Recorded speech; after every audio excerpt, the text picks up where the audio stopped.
because as an enterprise, there are a number of people that you have to employ. There are a certain number of costs that are there. You have to run your manufacturing unit, and in order to, I don't know, I mean, what the definition of time here would be. It may be 1 year, it may be 10 years, it may be 5 years, or it may be a couple of months. But yes, just to hang in there and be there when the time comes for you. So yeah, that's a challenge. Hi everyone, welcome to Now Boarding, a new travel podcast by me, Payal Nair. Hi everyone, welcome to another episode. Today I'm in conversation with young, dynamic Rishabh Suri. Rishabh is the co-founder of Qudrat, which is a startup that manufactures tableware from agro waste, and they decrease carbon emissions by more than 80%, which is such a phenomenal project. And I'm really, really happy that you're with us in conversation today, Rishabh. Thank you for joining me.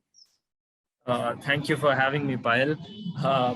You really glorified the entire introduction, but I'm really happy to be here. Let's hear what you have to say. No, let's hear what you have to say. Yes, both of us. Both of us, correct. So, just a little background to you, Rishabh. I understand that you're based in Kerala, in Trivandrum, and so are you originally from there? What kind of got you to be in Trivandrum, and just a little bit about your background? Yeah. So it's a long story. So I originally belong to North India. I come from UP, and I studied in boarding school in Nainital at Sherwood. Completed my +2 from Delhi, and after that I enrolled as a CA student. Unfortunately, that did not, I wasn't able to clear the exam then. So I had this issue of dropping out. I was probably around 19 back in the day. So we also have other business lines, which is the automobile industry, and we have a couple of these units in Uttar Pradesh and Uttarakhand. So that's when I got my first real opportunity to be working on something like this. So it was probably 2016, yes, up till 2020.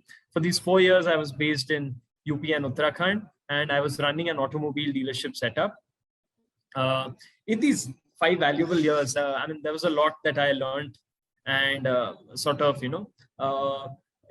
improvised on my skills, and learning more about selling value over cost, talking to customers, understanding the market potential, learning how to manage a team, and so many other things in terms of license. And since we were in the states of UP and Uttarakhand, it was a very hands-on experience. And UP has its own challenges, Uttarakhand has its own challenges, so I got to learn a lot.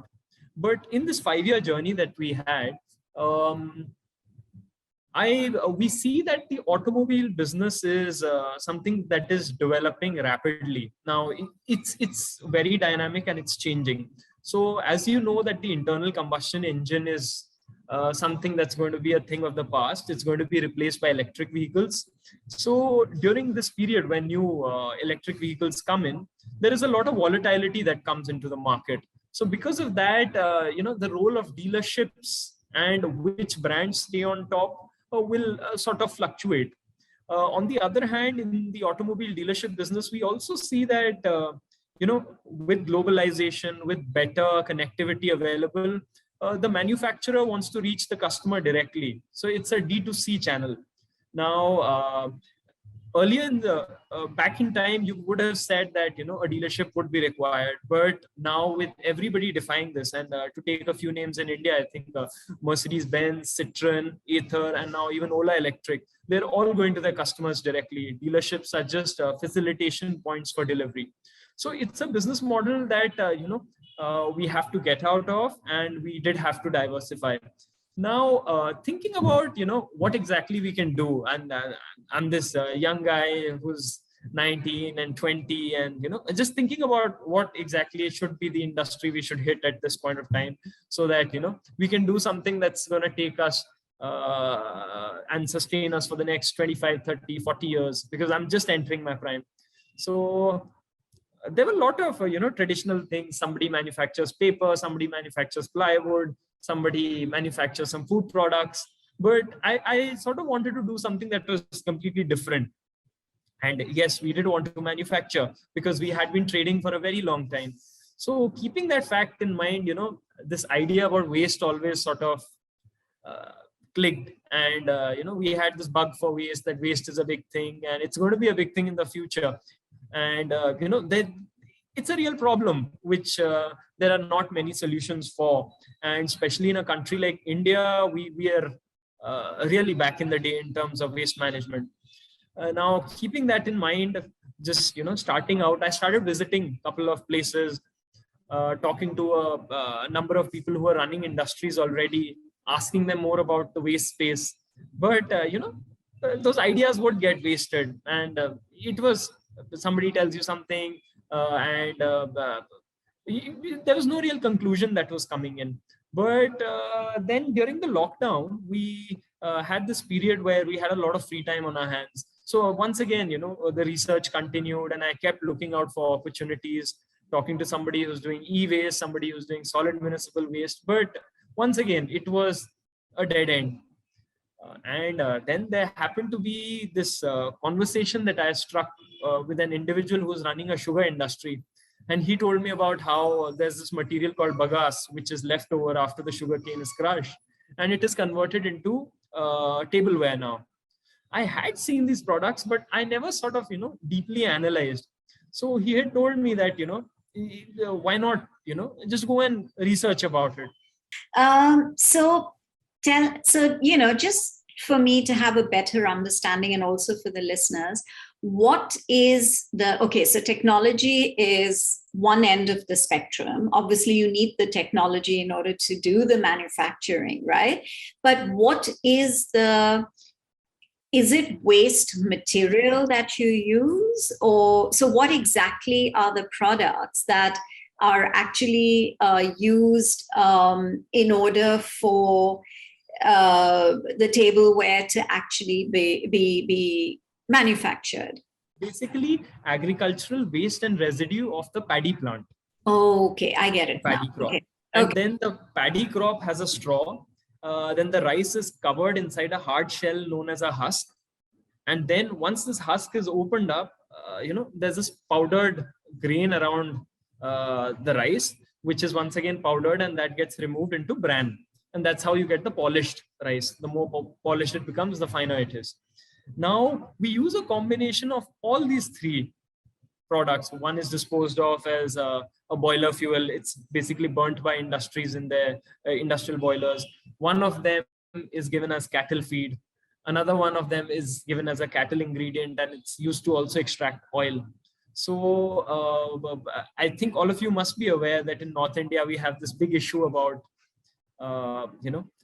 air pollution, especially during this period when you're entering winter. So it's basically the stubble burning that happens there, because they have a very low lead time to, sort of change from rice to wheat. So the easiest way for them to, dispose of their straw is by burning it. So we utilize this material also to a great extent, and we mix all of them in a certain ratio. And that's how you get Qudrat products. Now, what are Qudrat products? Qudrat makes essentially, now once we'll be starting off, the first two products that we have in line are a plate, an 8-inch plate, and a 150 ml water drinking cup. It can be used for tea and coffee. And the third thing that we're aiming at after that is a solid food takeaway container. Now, that is essentially catering to the food aggregator market. Now, before I delve into more details, now what exactly is special about Qudrat products? So number one, we are biodegradable undoubtedly, and we sort of degrade within 20 days. But once again, it depends on the kind of conditions. So as to be safer, we say close to around 40 days. Then And we're so also the condition is climatic condition or condition of where they are stored, or how they are stored in. So is it a combination of both? So in terms of biodegradability, it would depend on what kind of a waste field it goes to. Some places you may get more amount of moisture, some places there must be less amount of moisture, the temperatures must be higher. So if it's ideal condition, then it would degrade within 18 to 20 days. But otherwise, naturally, if it's in your backyard, safe to say that it would be 40 to 45 days. Yeah, interesting. So how do you, I mean, moving away from the product, obviously, so you've already got this manufacturing unit, you know where you get your agricultural waste from that converts into these biodegradable tableware products. What kind of training and know-how is required for the people who are on site in these units, in order to ensure that there is no compromise in terms of what your vision is for the tableware? And of course, the long-term vision of, reducing carbon emission and things like that. So yes, the Payal, I mean, see, we still haven't commenced manufacturing formally, but once again, there are a lot of points that have to be kept in check. I mean, the running of each machine. Then once again, there are certain processes that are involved: the grinding, the roasting, the mixing. So it has to be done at certain temperatures. There's a certain cycle that has to be maintained. So yes, the manpower has to be trained that way, and then after that, the molding and also the finishing of the product to get the edges and everything, more refined in chip, to check on chips, and also the quality part. So yes, we have to train our manpower in such a way. Although I would also say that it's no rocket science. I think it's something that can be done in a lot of places. But yes, it does have certain factors involved, because ultimately we are manufacturing something that is going to be used for consumption of food. So yes, it does have to comply to certain standards. There is a certain procedure that you have to go by. So yes, and once again, with the export guidelines and everything, I think there is certain amount of standardization that you'd have to maintain, a very hygienic facility.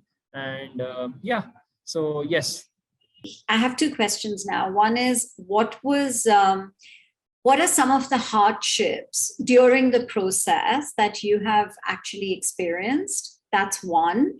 And two is, once you've officially launched, what markets are you really looking at in terms of rolling out the products? I mean, you said you're starting with glassware and plates, right?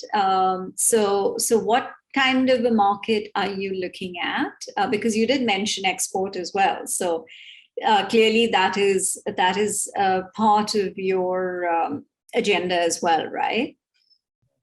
So if the right way to put it would be that if I had $1 for every time I faced a problem, or somebody said no, or there was a rejection, I think Qudrat would have broken even by now. But on the other hand, like certain things that I'm really skeptical about, although I do see that the mindset is changing, but the biggest problem that we face with sustainability as a sector altogether is that we know that India is weak on legislation. So although we have a single-use plastic ban coming in from the 1st of July, but once again, legislation versus enforceability, they are two completely different things. And in a country like India, there's quite a, it's quite a Herculean task to sort of enforce everything. But this factor existing, because of weak legislation being there, and it's not being enforced properly, people accept sustainability. Everybody wants to be sustainable, and they believe in it. Oh, what a great product, and this is great. But sustainability and affordability, they are not a thing. So nobody really wants to pay for it. yes, there are people, but if you look at the masses, and also, I mean, just everywhere, everybody is very cost conscious. So nobody wants to bear this cost that the environment currently does. So it's a hard sell in that format. Although, yes, I would say that we do see light at the end of the tunnel. Things are changing. People are becoming more and more aware. And I guess that probably with time we will reach there. But yeah, we have to hang in till we get to that point. Would you compromise on, because obviously if you want to fit in the price point, would you kind of have to compromise, maybe use some ingredients, not use the others?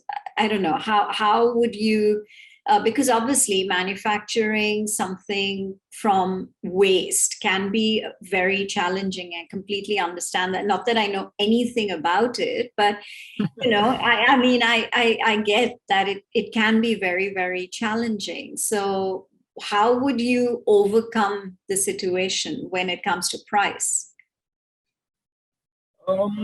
See, in one of the mentorships programs that I did attend, I mean, somebody did tell me, my mentor said that, Rishabh, if you have to convince somebody about the price, he's not your customer in the first place. So keeping that in mind, Payal, first thing I would recommend is try more in the market. There are many people. So for example, ESG is a big thing now. Everybody is looking towards carbon credits. And with your product, you are giving your customers an edge. So there are so many people who use paper cups in their offices. And we're talking about lakhs and lakhs of cups in a single office every month. And they have a number of offices in the country. So yes, we are working with one corporate, and nothing is finalized right now. But if we do, if we are able to clinch it, I think production is out. We'll be sold out completely. Wow.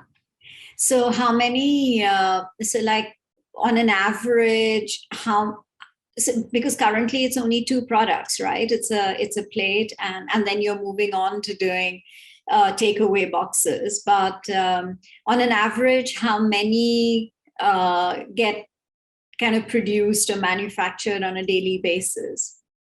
So, what is the capacity? So, while the amount of the capacity that we have currently is around 1,000 kilograms a day. So, in terms of cups, that would translate into around 30,000 pieces in a shift, which is essentially 8 hours. So, if you run for multiple hours during the day, you run a second shift, then you would be able to multiply this. But once again, like, we've just started, so there is a lot of optimization we'll have to do. There's a lot of efficiency we have to bring into our system. So even through all of this, like, Qudrat's final vision and aim is that we need to bring down the cost of our products drastically. And we'd only be able to do that once we sort of scale, and we get this benefit of the economies of scale. So in order to do that, it will take us some time, and we also need to improvise on our manufacturing technology. So what we are doing right now, it's automated, but there's a certain amount of manual factor also that's going in. So keeping that in mind, I'm sure we can do a lot better, automate this whole system, go much faster, and that will help us to bring our prices down. In a way, we also consider at Qudrat that what we are starting with right now, our first project in Trivandrum, if all goes well, probably this would become a pilot for us. So we are doing a very, compared to what does exist in the market, it's a small quantity. But yes, if we're able to do things the right way, there's a lot you can do. Yeah, I mean, at step one, and you're just sort of launching it. So I'm sure it's going to, I can see that there will be longevity for sure. And good luck with Qudrat, and I'm sure, and anything is work in progress, right? So the experience over the next few months on you'll kind of get a better understanding of what you could change, what kind of innovation could you add in, and all those factors. And once you've kind of pushed it out, then I'm sure it's going to have legs. So thank you so much, Rishabh. I mean, you've kind of given the listeners and me and the viewers different aspects of what goes into. One is biodegradable products, and the second is as a startup, what are the things that you need to be aware of? And I think it's going to be an interesting listen and watch for a lot of people. So thank you so much once again. Really appreciate your time. Yeah, thank you, Payal. Okay. Thank you. Bye. Bye. Hope you enjoyed this episode of Now Boarding, a travel podcast. Check out other episodes on Spotify, Apple Podcasts, Google Podcasts, or wherever else you listen to podcasts. And of course, don't forget to share your thoughts with us. Stay tuned for more exciting episodes only on Now Boarding, a travel podcast.